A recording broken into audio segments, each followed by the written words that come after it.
අයිබෝවන් ඉතින් කොහොමද ඔන්න ටිකක් කාලයකට පස්සේ අද අපිට අමුතුම නිවුස් එකක් අහන්න හම්බෙලා තියෙනවා. ඒ තමයි දැන් දවස් 2-3කට කලින් මේ බැසිල් රාජපක්ෂගෙන් හරි අමුතුම නිවුස් එකක් ඔන්න එළියට ඇවිල්ලා තියෙනවා.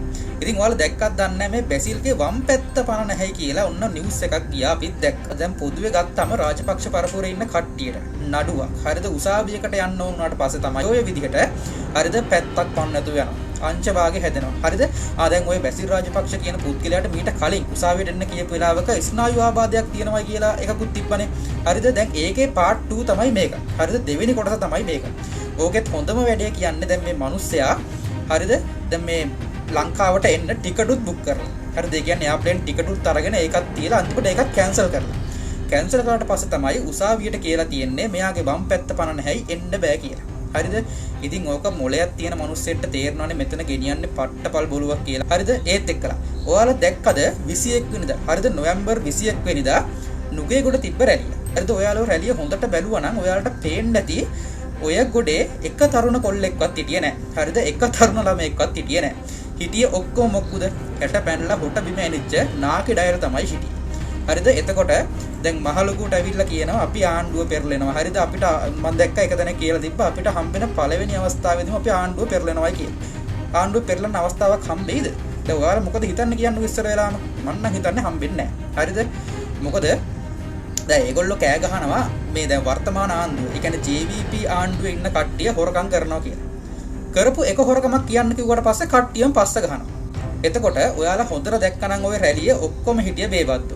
හරිද? ඇත්තම කතාව බොරු කියන්න ඕනේ නැහැ. ඇත්තම කතාව උතන බොන මිනිස්සුනේ හිටියේ. හරිද? මේ මිනිස්සුන් මේ බෝතලයක් අරන් දීලා හරිද කාලක් අරන් දීලා බස් එකේ දාලා නුගේ ගොට්ට ගෙනාවා. හරිද? එතකොට මම අහන්නේ 2029 නාමල් ජනාධිපති වෙන්න හිතන් ඉන්නේ ඔය වගේ බේබද්දන්ගෙන්ද? හරිද? බේබද්දන්ගේ කරමතින්ද?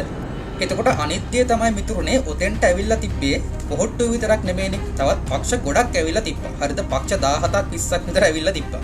ඔයාලා දැක්කද ඔය පක්ෂ 17න් 20ෙන්ම ඇවිල්ලා හිටිය සෙනඟ. ඇත්තම කතාව ඔතන මිනිස්සු 1000ක්වත් නෑ 1000ක් 500ක්වත් නෑනේ.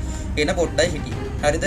ඩ්‍රෝන් ෂොට් එකක්වත් ගන්න බෑ. මොකද ඩ්‍රෝන් එක වැඩිපුර උඩ ගියොත් එහෙම පේනවා මිනිස්සු ඉන්න පොඩ්ඩයි කියලා. හරිද? ඊට පස්සේ අපි දැක්කා ඔය 21 වෙනිදා රැළියට කලින් හරි අපූර්ව වැඩක් වුණා. කලින් කියලා කියන දවස් 2-3කට කලින් තමයි මේක වුණේ. ඔයාලටත් මතක ඇති. ඒ තමයි එක්තරා ප්‍රදේශයක බුදු පිළිමයකට පහර දෙනවා. ඉතින් ඔයාලා හොඳට බැලුවොත් තේරෙනවා මේක ඇත්තටම හරිද මිනිස්සු කුපිත කරවලා අර රැළියට ගෙන්න ගන්න කරපු ප්ලෑන් එකක් කියලා. ඔයාලට මතකද දන්නේ මාවනැල්ලේ බුදු පිළිම.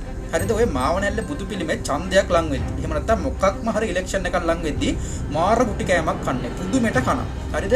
ඒකෙම ස්ක්‍රිප්ට් එකක් තමයි යෝක. හැබැයි කියන්න සතුටුයි මේ පාර කවුරුත්ම රැවටුන්නේ නැහැ. හරිද? ඒක නිසා අපිට කියන්න එනවා නාමල් මහත්තයෝ ඔය පිළිම වලට ගහලා රට ජාතිය අනතුරුයි කියලා මිනිස්සුන්ගේ ඔළුවට ඔය දේවල් දාන එක නවත්තන්න. මොකද දැන් ඉන්න මිනිස්සු එච්චර මෝඩ නැහැ. මං හිතන්නේ අවුරුදු 76ක් තිස්සේ බැට කාලා මිනිස්සු හරිම තීරණය අරගෙන තියෙනවා සහ හරිම ආණ්ඩුවක් පත් වෙලා තියෙනවා. හරිද? අපි බලමු ඉස්සරහට මොකද වෙන්නේ. දැන් අපි දැක්කා පහුගිය දවස් ටිකේම කුඩු අල්ලනවා, කන්ටේනර් පිටින් අල්ලනවා. හැබැයි අල්ලන හැම එකම අහුවෙන්නේ පොහොට්ටුවේ කට්ටියගේ ගෙවල් වලින්. හරිද? පොහොට්ටුවේ മന്ത്രിලා ඇමතිලා ඒගොල්ලොන්ගේ ගෙවල් වලින් තමයි ඔය හම්බෙන හැම එකක්ම හම්බ වෙන්නේ. ඒ තියෙද්දිත් මේ යකා පාර්ලිමේන්තුවේ ඇවිල්ලා කියනවා අපි නම් ඕව දන්නේ අපේ පක්ෂ වලින් අහුවෙන කට්ටියව අපි ඉවත් කරනවා. පක්ෂයේ ඉන්න සමාජිකයාගේ ගෙදරින් කුඩු අහුණාට පස්සේ පක්ෂෙන් අයින් කරන එක නෙමෙයි වැඩේ. හරිද?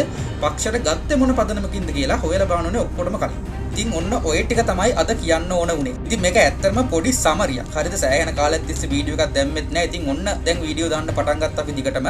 ඉතින් ඒක නිසා මේ වගේ වැදගත් නිවුස් ඉස්සරහට බලන්න ඕන නම් අපේ Info Lanka YouTube නාලිකාව subscribe කරලා එකතු වෙන්න කියලා ඔයගොල්ලෝගෙන් අපි ආදරෙන් ඉල්ලනවා. මොකද මේ වගේ දෙයක් ආව ගමන් අපි ඔයගොල්ලන්ට ශනිගවම දැනුවත් කරනවා. ඉතින් අවුරුදු 76ක සාපයක් තිස්සේ බැට කාපු අපේ ලංකාවට ආදරය කරන මිනිස්සු අපිත් එක්ක එකතු වෙන්න. මොකද අපිටත් ඕනේ මේ ලංකාව කවදා හරි ලෝකෙ දියුණු රටක්. එහෙම නැත්නම් ලස්සන රටක් බවට පත් කරන්න තමයි. ඉතින් ඒ වෑයමට තමයි අපිත් මේ දත කන්නේ. එහෙනම් ඉතින් අදට ගිහිල්ලා එන්නම් වෙනද වගේ හැමෝටම සුබ දවසක් කියලා ප්‍රාර්ථනා කරනවා.